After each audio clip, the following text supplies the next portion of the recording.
Hi అండి అందరికీ. ఈరోజు వీడియోలో ఏంటంటే చాలా టేస్టీగా ఉండే గర్జలు చేస్తున్నాం. వీటిని కజ్జికాయలు కూడా అంటారు. మేమైతే గర్జలు అని పిలుస్తాం. మీరేమంటారో కామెంట్ చేయండి.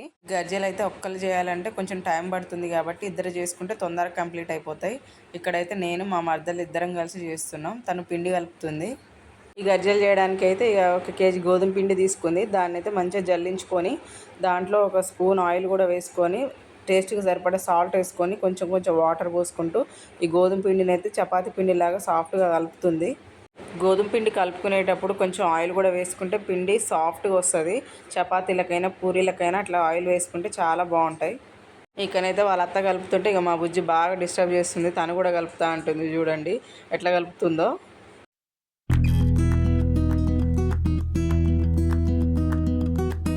గోధుమ పిండి అయితే కలపడం అయిపోయింది. దీన్ని అయితే పక్కన పెట్టుకొని గర్జల్లోకి కావాల్సిన స్టఫ్ ఉంటుంది కదా, పల్లీలు పంచదారతోని అదైతే ప్రిపేర్ చేసుకుంటున్నాం. మేము ఇక్కడ కేజీ గోధుమ పిండి తీసుకున్నాం కాబట్టి హాఫ్ కేజీ పల్లీలు, హాఫ్ కేజీ పంచదార తీసుకున్నాం.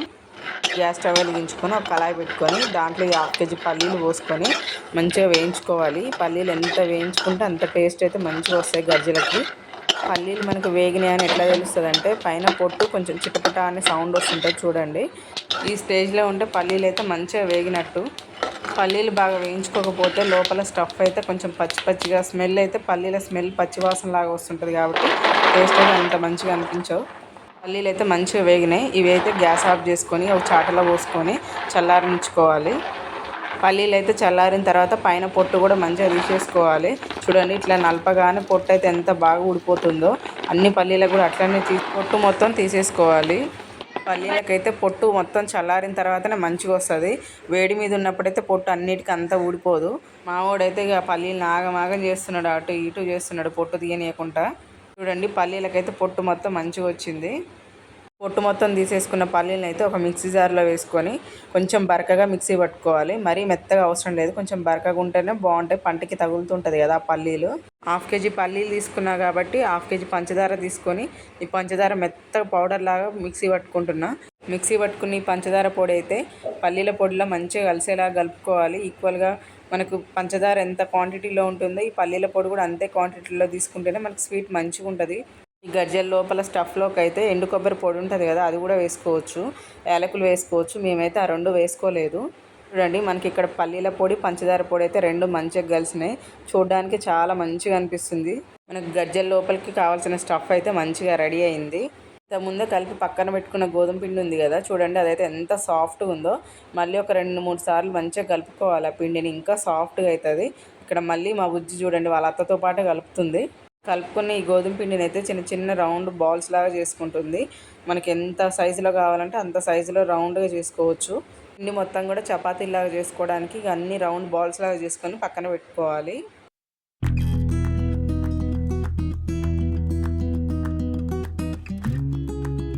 ఒక్కొక్క పిండి ముద్దను తీసుకొని దాన్ని అయితే చపాతీలాగా చేసుకుంటున్నాం. ఫస్ట్ అయితే కొంచెం చేతికి ఆయిల్ అప్లై చేసుకొని ఆ చపాతీ పీట కూడా కొంచెం రాసి ఇట్లా చపాతీలాగా ప్రిపేర్ చేసుకుంటుంది. చపాతీ చేసుకునేటప్పుడు అయితే మరీ పల్చగా కాకుండా మరీ మందంగా కాకుండా మీడియంగా చేసుకోవాలి. అట్లయితేనే మంచిగా వస్తాయి. ఆ చపాతీని అయితే ఈ గజ్జల చెక్క ఉంది కదా దాని మీద ఇట్లా కరెక్ట్గా సరిపోయేలాగా చేసుకోవాలి. చేసుకొని దాంట్లో 2 స్పూన్ల స్టఫ్ పట్టింది మాకైతే. కొంచెం పెద్దవి కూడా ఉంటాయి, ఇదైతే మీడియం సైజ్ది. కరెక్ట్గా 2 స్పూన్ల స్టఫ్ పట్టిన తర్వాత అట్లా గట్టిగా ప్రెస్ చేసి పైన ఎక్స్ట్రా పిండి ఉంది కదా దాన్ని కూడా మెల్లగా తీసేసుకొని మెల్లగా ఓపెన్ చేయాలి. గట్టిగా ఓపెన్ చేసిరనుకో ఇట్లా పగిలిపోయినట్లు వస్తుంది.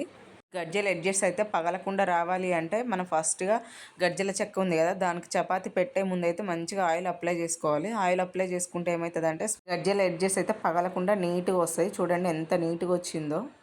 అట్లనే మిగతా పిండి కూడా చపాతీలాగా చేసుకొని ఇట్లా గజ్జల షేప్లో చేసుకోవాలి.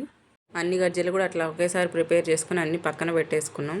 ఇప్పుడైతే ఈ గజ్జలన్నిటిని ఒక్కొక్కటి వేసుకుంటూ ఆయిల్లో డీప్ ఫ్రై చేసుకోవాలి. దానికోసం అయితే గ్యాస్ స్టవ్ వెలిగించుకొని ఒక కళాయి పెట్టుకొని ఆయిల్ అయితే కొంచెం ఎక్కువనే పడుతుంది. ఆయిల్ అయితే బాగా వేడిగా ఉన్నప్పుడు ఈ గజ్జలు ఒక్కొక్కటి ఆయిల్లో వేసుకొని మంచిగా డీప్ ఫ్రై చేసుకోవాలి. ఈ గోల్డెన్ బ్రౌన్ కలర్ వచ్చే వరకు మంచిగా డీప్ ఫ్రై చేసుకుంటేనే మంచిగా ఉడుకుతాయి లోపల కూడా. గజ్జలు డీప్ ఫ్రై చేసుకునేటప్పుడు అయితే మంట హై ఫ్లేమ్లోనే ఉంచుకోవాలి. ఆయిల్ బాగా వేడిగా ఉంటేనే ఈ గజ్జలు కూడా పైన మంచిగా పొంగుతాయి. గజ్జలకైనా పూరీలకైనా ఫస్ట్ ఆయిల్ ఉంటుంది కదా అది వేసినప్పుడు అయితే తొందరగా కాలవు. చూడండి లైట్ బ్రౌన్ కలర్ అయితే వచ్చింది. ఇది ఫస్ట్ వాయి కాబట్టి అట్లా వచ్చింది. సెకండ్ వేలో చూడండి ఆయిల్ బాగా వేడిగా ఉంటుంది కదా, దాంట్లో వేయగానే ఎంత బాగా పొంగుతాయో అంత ఫాస్ట్గా కంప్లీట్ అవుతాయి. కలర్ కూడా థిక్ బ్రౌన్ కలర్ వస్తాయి, చాలా మంచిగా అనిపిస్తాయి. కలర్ వచ్చినప్పుడు అయితే ఇక తీసేసుకొని పక్కన పెట్టేసుకోవాలి. అట్లనే మిగతా గజ్జలు కూడా ఆయిల్లో డీప్ ఫ్రై చేసుకోవాలి. గజ్జలు చేయడం ప్రాసెస్ అయితే ఎంత లెంతీగా ఉంటుందో ఇవి డీప్ ఫ్రై చేసుకోవడం అయితే అంత ఫాస్ట్గా కంప్లీట్ అవుతాయి.